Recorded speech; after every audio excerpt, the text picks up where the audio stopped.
Bonjour à tous. Alors pour créer une liste SharePoint, c'est très simple. Une fois que votre SharePoint est créé, vous allez en haut à droite sur la roue crantée, dans Contenu du site,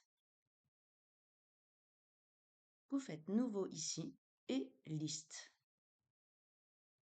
Vous pouvez partir donc à partir d'un fichier Excel, à partir d'un CSV, donc un texte, ou à partir d'une liste qui est existante. Ici, on va le créer à partir d'une liste vierge et on va partir du principe qu'on veut créer une liste qui va répertorier les demandes d'achat de différentes entités.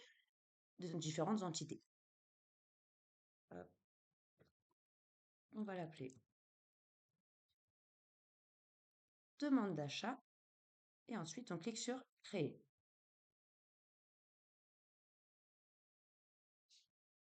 Ici, vous allez retrouver votre liste et ensuite vous allez faire tout simplement ajouter une colonne. La colonne titre, elle est présente partout, elle est obligatoire, vous ne pouvez pas la supprimer. Vous ajoutez une colonne, vous définissez si c'est un texte, une liste de choix, date et heure, un texte à plusieurs lignes. Si c'est des personnes, ça va pouvoir vous permettre d'identifier en fait qui a fait cette demande puisque c'est directement relié à Teams.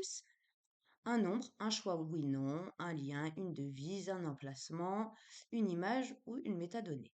Donc, mettons que je prenne une liste de choix. Donc là, ça va répertorier mon type de dépense. Je vais retrouver mes achats de carburant et mes achats de matériel.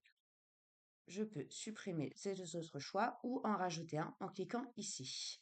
Ici, c'est la possibilité, en fait, si jamais vous avez omis, en fait, dans votre liste de choix, quelque chose, de permettre, en fait, aux gens qui vont le remplir, de pouvoir directement saisir manuellement sur des achats exceptionnels.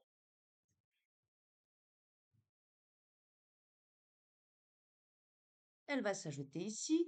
Ici, je rajoute une devise, donc un montant en euros, montant hors taxe.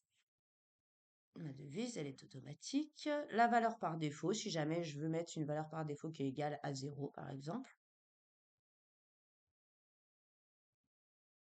Et ici, je vais pouvoir indiquer de savoir si c'est une charge récurrente, par exemple, ou exceptionnelle. Donc, ma valeur par défaut, ça va être oui. Ici, vous avez votre liste. Vos interlocuteurs, en fait, ils vont pouvoir directement cliquer ici sur Ajouter un nouvel élément et ça va apparaître en fait sous forme de formulaire.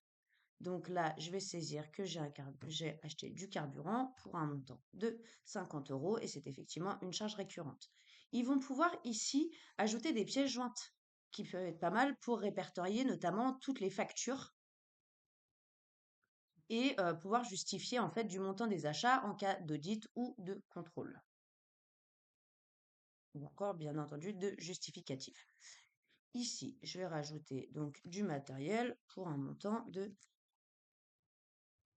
500 euros. C'est une charge récurrente. Voilà, vous avez créé en fait votre première liste.